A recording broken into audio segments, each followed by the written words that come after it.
नमस्कार, लोकसंदेश न्यूजमध्ये आपले स्वागत। मी मयुरी कुंभार। पाहूयात आजच्या काही ठळक घडामोडी।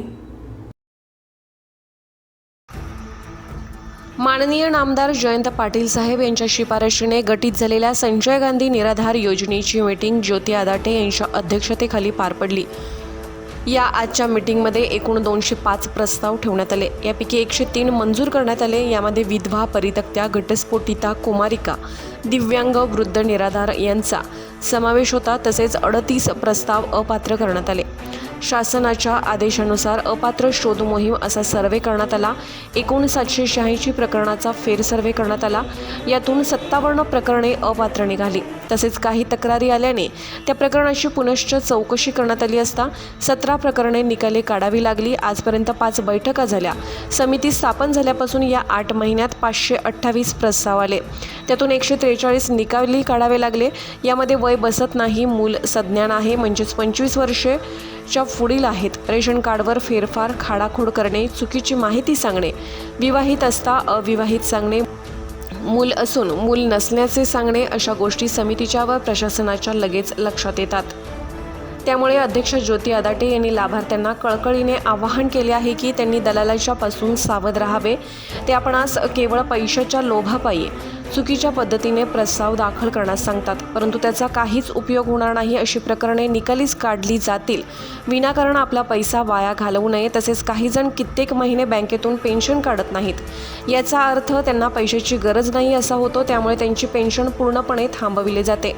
त्यामुळे कृपया दर महिन्याला बँकेतून पैसे काढावे। 3 महिन्यापेक्षा जास्त काळ बँकेतच पैसे पडून राहिले तर पेन्शन योजनाच बंद होते। तसेच त्या पुढे म्हणाल्या की वयाचा पुरावा योग्य द्यावा। सिव्हिल सर्जनचा दाखला वयाचा पुरावा म्हणून ग्राह्य धरला जाणार नाही। त्यामुळे विनाकारण कागदपत्रे वाढवून पैसा वाया घालवू नये। काही अडचण असल्यास समितीशी संपर्क साधावा किंवा प्रशासनाकडून योग्य ती माहिती घेऊनच प्रस्ताव स्वतः जमा करावा, असे आवाहन यावेळी करण्यात आले।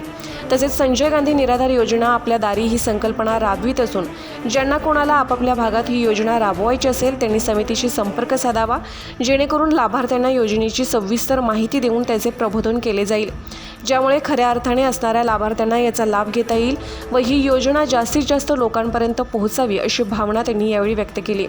यावेळी आशाताई पाटील, अनिता निकम, बिपिन कदम, संतोष भोसले, भगवानदास केंगार, नितीन काळे, तसेच तहसीलदार के.व्ही. घाडगे साहेब, तलाठी M.I. मुलानी व S.I. खतीब, लिपिक सचिन गुरव आणि सहाय्यक प्रियंका तुपलोंडे उपस्थित होते। 2020ला आमची समिती स्थापन केली। संजय गांधी निराधार योजनेची समिती स्थापन होऊन आज जवळपास 8 महिने झाले। या 8 महिन्यामध्ये ही आमची आज 5वी बैठक। या 5व्या बैठकीमध्ये 102 प्रस्ताव आज आम्ही मंजूर करण्यात आलेले आहे। त्यापैकी जवळपास 528 प्रकरण आजपर्यंत आमच्या ठिकाणी प्रस्ताव आलेले आहेत। त्यामधून 143 आम्ही निकाली काढले।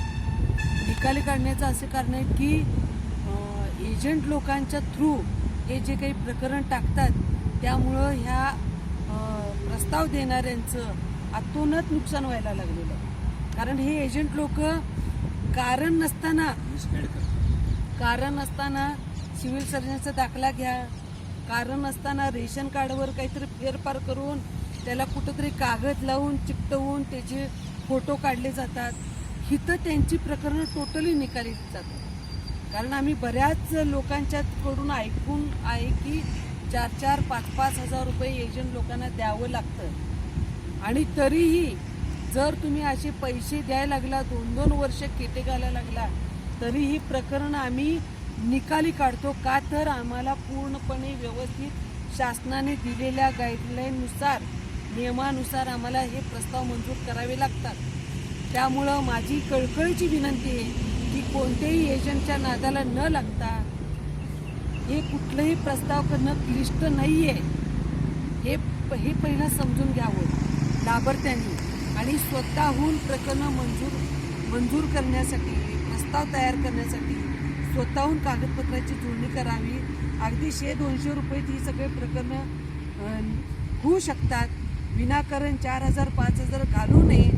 एजंटांचं ही मक्तेदारी कुठंतरी थांबली पाहिजे असं आम्ही ठामपणे सांगतो आणि लाभार्थ्यांना अशी एक विनंती करतो आणि आवाहन करतो की जर कोणी एजंट तुम्हाला त्रास देत असेल, विनाकारण तुमच्याकडनं अति पैसे उकळत असेल, तर आमच्याकडं, समितीतल्या आमच्या सदस्यांच्याकडं आणि समितीच्या अध्यक्ष म्हणून माझ्याकडे यावं.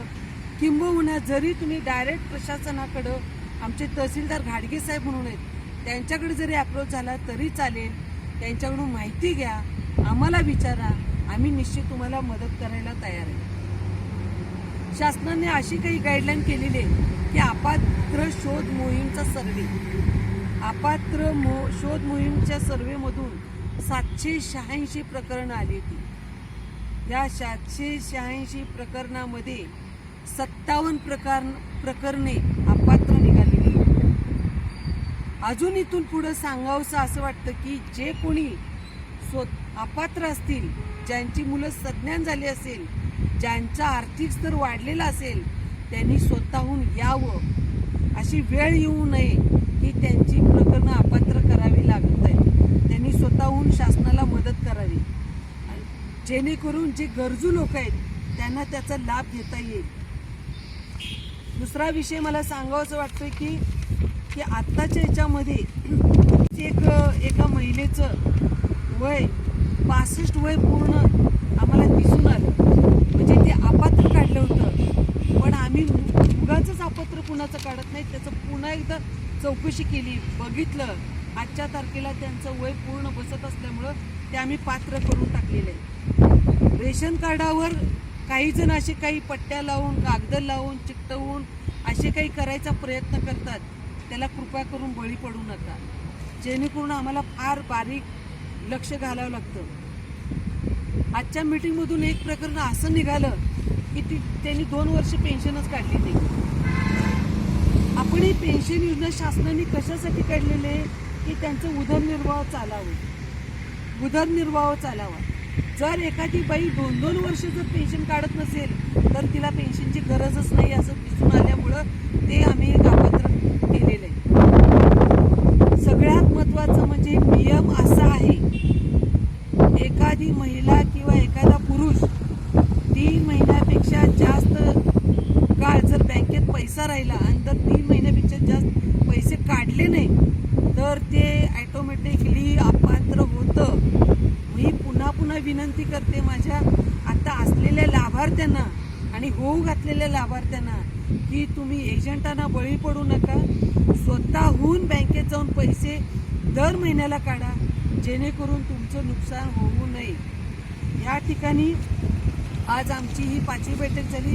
या 5व्या बैठकीमध्ये संपूर्ण सदस्य या ठिकाणी ह्या समितीला होते.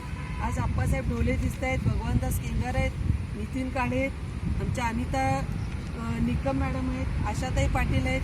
ह्या सर्व सदस्यांनी सखोलपणे बिपिन कदम, भोसले हे सर्व सदस्य या समितीला प्रत्येक प्रस्ताव बारीक गोष्टीचा विचार करून मंजूर केलेले आहे.